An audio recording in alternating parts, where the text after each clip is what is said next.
આપણી સાથે અત્યારે આ જ મુદ્દે વધુ વાત કરવા માટે સુરતના મેયર દક્ષેશ માવાણી જોડાયા છે। દક્ષેશભાઈ, આપનું સ્વાગત છે। સૌથી પહેલો સવાલ, ખાડીના પાણી આપણે જોયું કે લોકોની પરેશાની વધારી છે, આવી સ્થિતિ દર વર્ષે કેમની થાય છે? હજારો કરોડ ક્યાં જાય છે?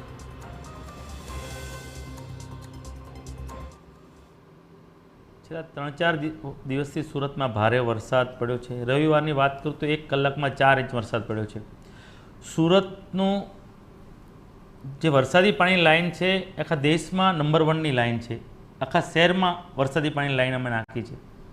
હું વાત કરું તો આ વખતે ખાડીના પૂર કેમ આપની સવાલ છે, મારે એ વાત કરવી છે આપને કે આ વખતે સુરતમાં પણ વરસાદ શરૂ રહ્યો છે।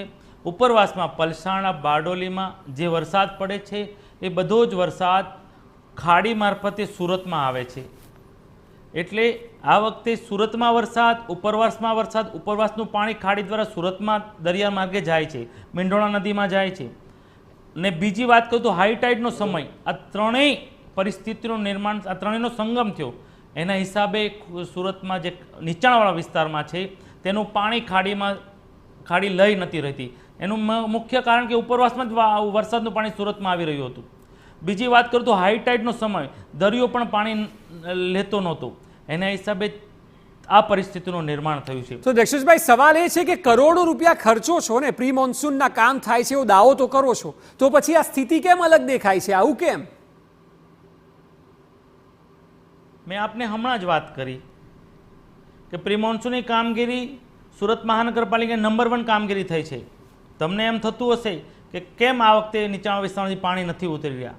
મારે એ જ જવાબ પાછો તમને આપવો પડશે કે ત્રણેય જગ્યાએ ઉપરવાસમાં વરસાદ પણ પડી રહ્યો હતો, સુરતમાં પણ વરસાદ પડી રહ્યો હતો અને ખાડીનું પાણી પેરેલલ જઈ રહ્યું હતું, એના હિસાબે આ પરિસ્થિતિનું નિર્માણ થયું છે। દક્ષેશભાઈ, આ સમસ્યા આજકાલની તો છે નહીં, આપ મારા કરતાં વધારે જાણો છો, વર્ષોથી આ સમસ્યા સર્જાય છે।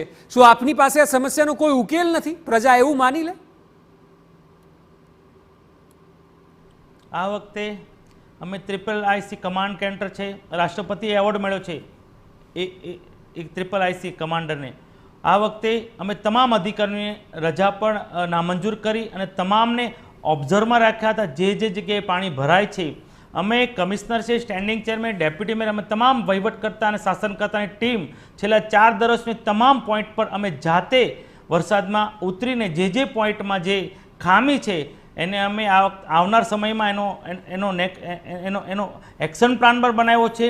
ઉપરવાસનો પાણી તો દર વર્ષે આવે છે, આ પરિસ્થિતિનું નિર્માણ વધારે નહીં થાય, આવતા ચોમાસે નહીં થાય, એની માટે મેં અને કમિશનરે આવનાર સમયમાં જે ઉપરવાસનું પાણી અમે કઈ રીતે ડાયવર્ટ કરી શકીએ, કઈ રીતે આ પરિસ્થિતિ બીજી વાર નહીં બને, તેનું નિર્માણ બીજી વાર પરિસ્થિતિનું ન થાય, તેની માટે અમે ચોક્કસ એક્શન પ્લાન બનાવવા જઈ રહ્યા છીએ।